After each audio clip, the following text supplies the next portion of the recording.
Bonjour à tous, bienvenue sur le stand de Vocalcom au salon Stratégie Client à Porte de Versailles. Je suis avec Nicolas Mecherski, le CEO de Vocalcom. Nicolas, bonjour. Vocalcom est un habitué des lieux vu que la société est présente depuis ses débuts sur le salon Stratégie Client. Toi, tu es un petit peu un nouvel intervenant chez Vocalcom en tant que directeur général. Peux-tu te présenter? Oui, donc moi je suis rentré chez Vocalcom en 2019 en tant que directeur financier groupe. J'ai acquis une grosse connaissance du groupe et son écosystème et je suis devenu le CEO en mars 2023.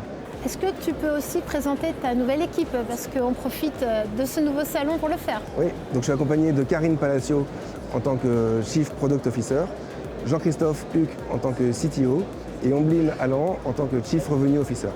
Ombline, bonjour. Bonjour. On t'accueille avec plaisir sur le stand de Vocalcom. Nicolas, en tant que directeur général au sein de Vocalcom, quelle est l'impulsion que tu vas donner à l'entreprise? Quels sont les enjeux prioritaires pour toi? Alors pour moi, Vocalcom doit rester un partenaire de référence pour les grandes marques et les outsourceurs pour lesquels les campagnes sortantes restent un élément stratégique.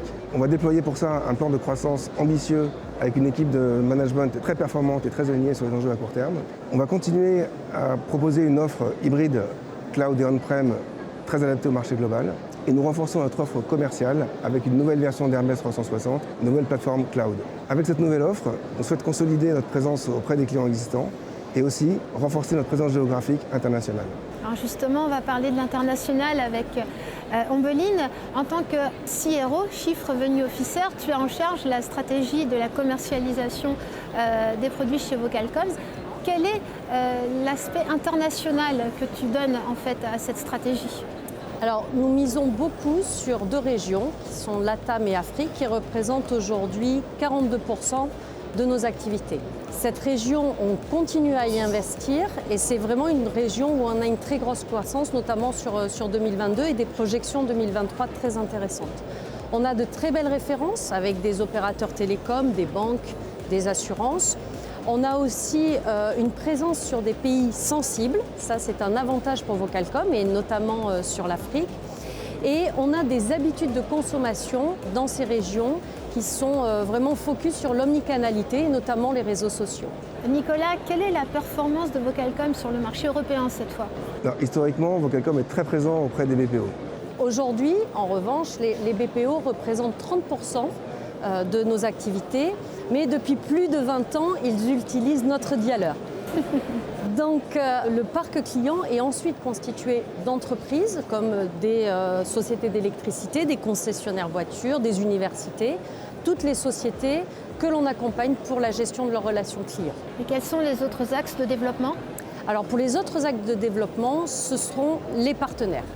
Vraiment stratégique pour nous.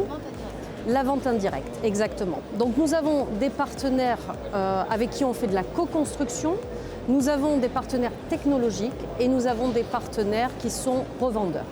Je peux vous citer quelques exemples de partenaires qui nous accompagnent dans beaucoup de régions. Donc on a Assist Digital, Infobip, OptimalQ, Ubicus, Ecosnet par exemple. Là je vous ai cité des partenaires qui sont présents dans beaucoup de régions. Donc cet axe est très important pour nous.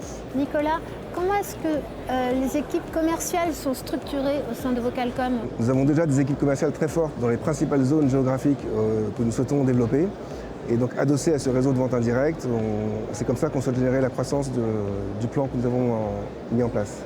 Ombline, je crois que la partie équipe soudée et structurée est très importante chez toi. Alors je te laisse le mot de la fin. Oui, écoutez, maintenant qu'on a une roadmap, on a une stratégie claire sur les 3 prochaines années. Notre objectif, c'est de réunir toutes ces compétences internationales qui sont notre trésor pour atteindre ensemble nos objectifs communs. On est tous prêts pour faire ça. Merci beaucoup à tous les deux, Ombline et Nicolas. Merci beaucoup d'avoir été présents sur le salon Stratégie Client et à l'année prochaine.